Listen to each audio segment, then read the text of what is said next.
जय श्री महाकाल। दर्शक मित्रों आगे हमने गणेश जी के बारे में कुछ विशेष बातें बताई और आगे हम और नई बातें हम आपको बताने वाले हैं, वो आपको ध्यान से सुनना है। व्रत कथा ये है कि गणेश जी की उत्पत्ति के बारे में हम कुछ बताएंगे। एक समय की बात है, माता पार्वती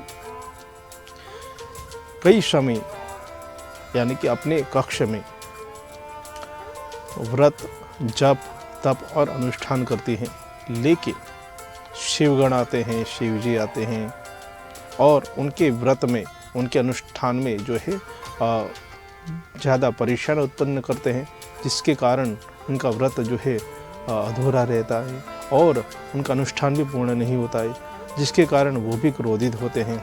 इसीलिए उन्होंने यह निश्चय किया कि उनके शरीर में जो भी मेल की उत्पत्ति हुई है उससे मैं पिंड बनाऊंगी और उसमें एक ऊर्जा की स्थापना करूंगी। जैसे ही माता पार्वती ने यह कार्य प्रारंभ किया और उस में अपने शरीर में से मेल निकालने के बाद एक ऊर्जा उसमें स्थापित की और वही ऊर्जा के कारण एक बालक का स्वरूप उत्पन्न हुआ और बालक का स्वरूप उत्पन्न होते ही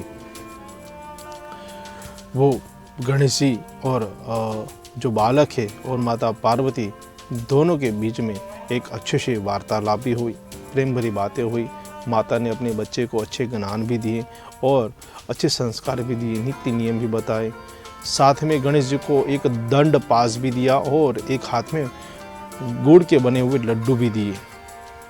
तो गणेश जी को कहा गया कि जब तक मेरा अनुष्ठान पूर्ण न हो, मेरा व्रत पूर्ण न हो, तब तक मेरे कक्ष में किसी को भी प्रवेश देना जो है वर्ज्य है। इसलिए मेरे इजाज़त के बगैर किसी को अंदर आने नहीं देना है, यह मेरी आज्ञा है।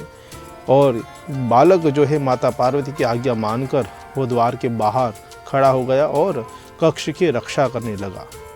इसीलिए तो अगर कोई द्वार के बाहर खड़ा रहता है और कक्ष की रक्षा करते हैं तो उसको हम द्वारपाल भी कहते हैं। कुछ समय के बाद गणेश जी वहाँ पे विराजमान हुए और आसपास के सभी चारों दिशाओं में सभी सुंदर दृश्य का नज़ारा अच्छी तरीके से लेने लगे। और कुछ समय के बाद वहाँ पे नंदी जी आए। नंदी जी ने उनसे अनुमति मांगी और कहा कि आप कौन हैं और आप यहाँ क्यों खड़े हैं, मुझे अंदर जाना है, आप मेरे रास्ते में मत खड़े रहिए।